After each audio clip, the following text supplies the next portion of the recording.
अस्सलाम वालेकुम, welcome another vlog. उम्मीद करता हूँ अल्लाह ताला के फ़ज़ल और करम से आप सब खैरियत से होंगे जी। माशाल्लाह अज 23 रमज़ानुल मुबारक का दिन है। तो सुबह सुबह नमाज पढ़ के तो फिर जानवरों की करके मझां तो दारां चो के तो हुण साडे जान का मुरब्बे जान का टाइम हो गया, क्योंकि इन्होंने पट्ठे लियान का टाइम हो गया।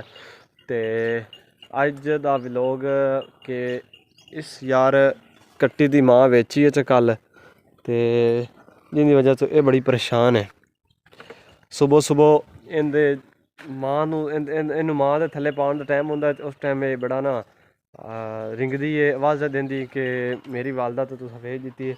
तो यार बड़ा प्यारा जानवर है माशाल्लाह, बड़ा प्यारा जानवर है। तो ये हुण कल दा लेजी जिहा हो गया,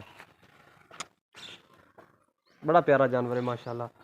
तो हुण इंदी वालदा कल दी भेज दी है। तो इंदे नाल दी आई, जी इंदी वालदा वेची है। तो इंदी वालदा वेच के भाईजान लियांदे ने बच्चे, एक आ लियांदा है तो एक आ लियांदा है, तो एक भाईजान वापस कर दिता ही। दो बच्चे लियांदे ने, एक होर लावन दे इरादे हैं। तो फिर साढ़े लिए कणकां भी पक्कियां खलोतियां ने, कणक भी वढ़नी है। तो इंशाअल्लाह ताला कणक की तैयारियां करांगे माह रमज़ान तो बाद। तो भाईजान मेरी इस माह के थान ना तिड़के बंदे ने, तुम दिखाना साइड तो करी, आ चेक करो मतलब कि ये मारदी पई है थल्लों तिड़के बंदे ने थान। तिड़के मतलब कि थान थोड़े थोड़े दुध की वजह तो खराब होए बंदे ने। तो ये शुरू तो तकरीबन साल हो गया है दुध देंदी नू, साल हो गया सूई नू। तो शुरू तो थाने दे थले थोड़े थोड़े खराब होने, हाली ताईं ठीक नहीं होए। तो मेरा एक कट्टा तकरीबन 1 साल तो 2-3 महीनों का हो गया, 15 महीने का हो गया तकरीबन कट्टा, 1 साल तो 3 महीनों का। तो चेक करो कट्टा मेरा तैयार खड़ा है। तो इन वाली होर भी मेरा इरादा 2-3 महीने नहीं बेचना, ये बेच के तो घर इस्तेमाल करांगे पैसे। बाकी कोई जानवर बेचने तो फिर उनके वट्टे तो कोई होर जानवर लैने। बाकी इनू नहीं बेचना, इनू बेच के तो घर इस्तेमाल करने पैसे, घर की कोई चीज़ बनानी है। तो बाकी अगे जानवर वेच के असी लै लेंदे, असी हाता लै लेना, ज़मीन लै लैनी या कोई चीज़ होर लै लैनी। इस साल फिलहाल कोई नहीं लई, बाकी पिछले साल अस जगह पाई आई 2020 के जगह पाई है, 3 साल हो गए जगह नूं। उस तो पिछे कोई हाता वगैरह कोई शै नहीं, बाकी जानवर ही सारे खड़े ने माशाल्लाह। अल्लाह ताला दे ते साडे जानवर हैं। 3 आ खड़े ने, एक आ 4 ते 3 आ 7 ते 3 10 माशाल्लाह जानवर खड़े ने। एक बच्चा चला गया मुरब्बे 11। तो ये अल्लाह ताला दे ते वालिद मेरी दी मेहनत है, बाकी अल्लाह ताला दी मेहरबानी है। तो इंशाअल्लाह ताला जानवरों के पट्ठे लवे जाते पे हुण। तो फिर पट्ठे लियान के फिर रोज़ा भी है, जिंदी वजह तो सानू जल्दी जाना पैंदा है। तो रोज़ा भी अल्लाह ताला का शुक्र है रखने सारे। तो इंशाअल्लाह ताला नहर ते जाके व्लॉग स्टार्ट करेंगे। ठीक है, अस्सलाम वालेकुम। हाँ जी, तो वीवर मैं तकरीबन नहर के उत्ते आ गया।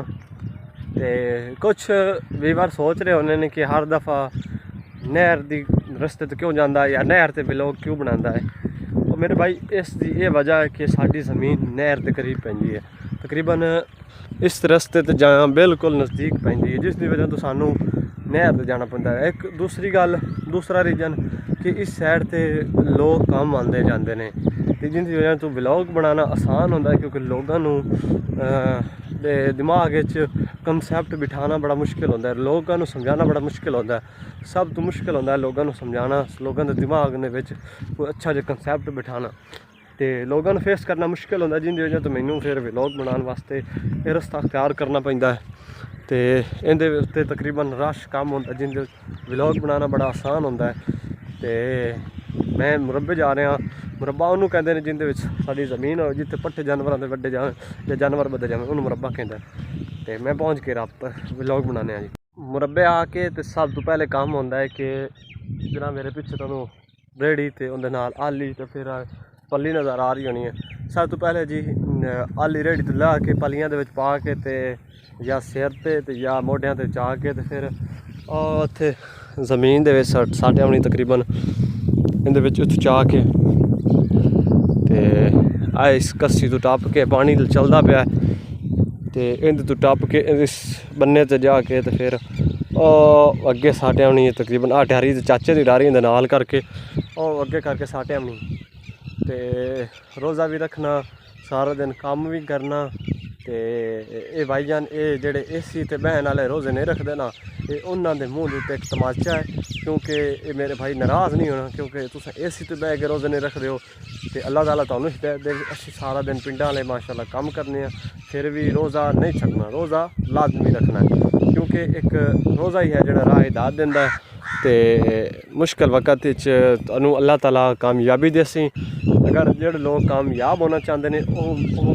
अपनी कामयाबी अल्लाह ताला दे सुपुर्द कर देन और मेहनत करें अपनी और नाल कामयाबी अल्लाह ताला दे सुपुर्द कर देन और अल्लाह ताला ते तवक्कुल रखें और साढ़े जनाब पिंडां थावां ते आ वेखो परिंदे केडे सोहने खूबसूरत उड़ रहे हैं कणकां फुल पक्कियां खलोतियां ने ते कणकां तकरीबन थोड़े दिनों तक ईद तो फौरन बाद शायद असीं कणकां नूं हथ ला ली कणक वड्डीए फिर थ्रैशरां ते पिंडां वाले मुंडे कट्ठे करके थ्रैशरां ते हो जाइए मन मतलब कि 10-15 मन थ्रैशरां तो कमाई दा इंशाअल्लाह ताला ते इस वजह तो फिर हुण रोज़े रख के रोज़े तो बाद इंशाअल्लाह ताला कणक वड्डांगे ते मेरा तकरीबन कुछ देर बाद असां रेहड़ी दे उत्ते पट्ठे पाने ने इस आली ढो के ते फिर तुहानूं विखाने जी पट्ठे किस तरह ढोई देने ते इंशाअल्लाह ताला सारा दिन काम भी करीदा है रोज़ा भी रखीदा है अल्लाह ताला उहदी हिम्मत भी देंदा है अल्लाह ताला सबर भी देंदा है इंशाअल्लाह ताला सबर भी करीदा है सारा दिन अल्लाह ताला दा लख लख शुक्र है अल्लाह ताला दा करम है और मैनू अपनी कामयाबी इंशाअल्लाह नज़र आंदी पई है मैं इंशाअल्लाह ताला एक दिन ज़रूर कामयाब होना है अल्लाह ताला सब नूं कामयाब करे जी अस्सलाम वालेकुम जी यूट्यूब वाले आ दसो का की चीज़ है पिंडां वाले जानते हैं बस मेरे लगता शहर ही नहीं जानते जान वो बेर ने जेह्ड़े छोटी बेरी ते लगदे जेह्ड़े मेरे पिछे नज़र आ रही बेर ये उस बेर दे या पिछे तक नज़र आ रही बन्ने दे उत्ते छोटी जी बेरा ये होंदे ने ते मैनू तो रोज़ा है मैं चौक के लै जाना बच्चों वास्ते छोटे छोटे बच्चे ने भांजे दो ते उन्होंने इंशाअल्लाह खिलावांगा